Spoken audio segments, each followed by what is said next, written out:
Bismillahirrahmanirrahim. Rabbi shrah li sadri wa yassir li amri wahlul 'uqdatam min lisani yafqahu qawli. Subhanaka la ilma lana illa ma 'allamtana innaka antal halimul hakim wa tub 'alaina innaka antat tawwabur rahim wa taqabbal minna innaka antas samiul alim. Bismillahirrahmanirrahim. Di kesempatan kali ini saya akan menjelaskan tentang beberapa hadis. Di antaranya ialah hadis sahih, hasan, dan dhaif. Adapun hadis sahih. Hadis sahih adalah hadis yang diriwayatkan oleh rawi yang adil. Sanadnya jelas, nyambung, yang hidup di satu masa. Kualitasnya 100% terjamin. Daya pikirannya kuat, daya ingatannya juga kuat. Adapun hadis dibagi menjadi 5 tingkatan. Yang pertama, hadis sahih li zati, yang kedua sahih li ghairi, yang ketiga hasan li zati, keempat hasan li ghairi, dan yang kelima ialah dhaif. Yang pertama adalah hadis sahih li zati. Hadis sahih li zati adalah hadis yang diriwayatkan oleh rawi yang adil, sempurna ingatannya dengan sanad yang nyambung dan bebas dari cacat ataupun kejanggalan. Ada 3 syarat untuk mengetahui hadis sahih. Yang pertama, hadis riwayat Bukhari dan Muslim. Kedua, hadis ini sangat jelas dan terbukti kesahihannya. Dan yang kedua, ada dalilnya dan buktinya. Dan yang terakhir, yang ketiga ialah kita bisa melihat hadis ini sahih atau tidak, kita bisa melihat dari rawinya. Yang kedua, adapun hadis sahih li ghairi. Hadis sahih li ghairi adalah hadis hasan yang li zati. Kita akan menjelaskan ketika di penjelasan selanjutnya. Dan yang perlu kita ingat ialah li zati itu untuk sendiri dan li ghairi itu untuk keseluruhan. Hadis sahih li ghairi ini ingatannya tidak kuat, tetapi yang meriwayatkannya sama dan ingatannya kuat. Dan yang ketiga ialah hadis hasan li zati. Hadis hasan li zati ini sama dengan hadis sahih li zati. Perbedaannya hanya di pikirannya ataupun dari ingatannya.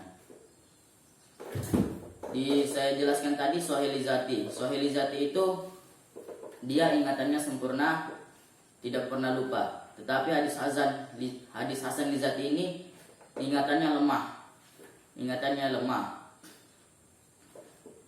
Jadi perbedaan hadis hasan li zati dan hadis sahih li zati itu hanya di pemikirannya. Dan yang ketiga ialah hasan li ghairi. Hasan li ghairi adalah hadis dhaif jika jalan hadisnya banyak. Jika dibandingkan dengan jalan satu dan yang lain, maka tertutupilah kebohongan-kebohongannya. Yang terakhir ialah hadis hasan, hadis dhaif. Hadis dhaif ialah hadis yang bukan atau hadis selain hasan dan sahih.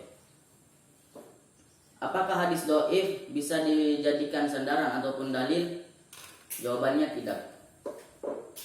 Hadis dhaif ini tidak bisa dijadikan sandaran ataupun dalil dikarenakan daya pikirannya tidak seperti hasan ataupun tidak seperti sahih. Tetapi hadis dhaif ini bisa digunakan hanya untuk 2 hal. Yang pertama motivasi ataupun ancaman. Dan yang kedua ialah yang pertama motivasi ataupun anjuran. Yang kedua ialah untuk ancaman. Tetapi kita bisa menggunakan untuk 2 hal ini. Kita harus mempunyai 3 syarat. Yang pertama, hadis ini tidak terlalu dhaif. Hadis ini tidak terbukti kedhaifannya terlalu betul-betul dhaif. Dan yang kedua, jika pokok amalan yang kita lakukan ataupun orang yang lakukan itu ada di dalam hadis. Dan yang terakhir ialah kita tidak boleh meyakini bahwa Nabi ataupun Rasulullah yang bersabda. Dhaif ini hadis yang lemah, sedangkan hasan hadis yang baik, dan yang sahih adalah hadis yang benar. Kita akan kembali kepada hadis sahih. Hadis sahih dan hasan bisa digunakan sebagai dasaran hukum ataupun sandaran dan dalil. Karena ingatan mereka kuat dan sudah terbukti bahwa Nabi yang bersabda.